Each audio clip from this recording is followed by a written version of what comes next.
సహోదరులు, బైబిల్ సెలవిస్తుంది, మనం పరిశుద్ధపరచబడిన వాళ్ళమట, మనం ప్రత్యేకించబడిన వాళ్ళమట, మనం ప్రియమైన వారిమట.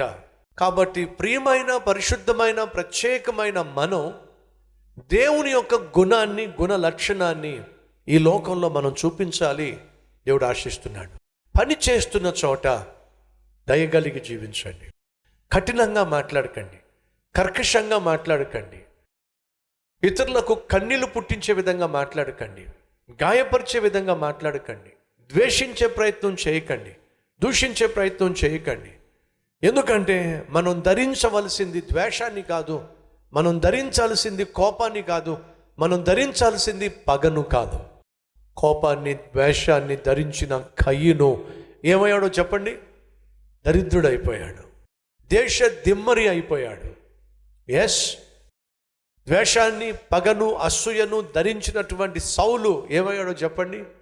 సింహాసనాన్ని కోల్పోయాడు, ఆఖరి తన ప్రాణాన్నే తీసేసుకున్నాడు. కానీ ఖైదీలకు దయ చూపించినటువంటి యోసేపు ఏమయ్యాడో చెప్పండి? దేశాన్నే పాలించే ప్రధానమంత్రి అయ్యాడు.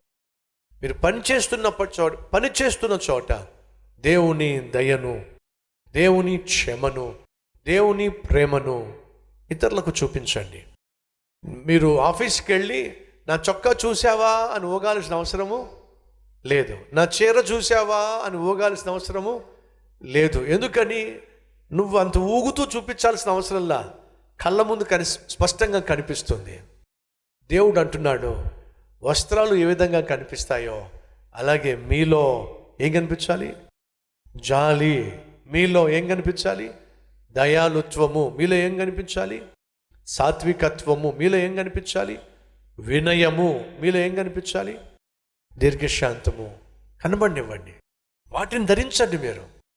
సో మొదటిగా దయాలుత్వమును గురించి మనం మాట్లాడుకుంటున్నాం కదా, అనగా ఈ విషయాలు మీకు తెలియచేస్తున్నా. పని చేసే చోట దయగలిగి జీవించండి.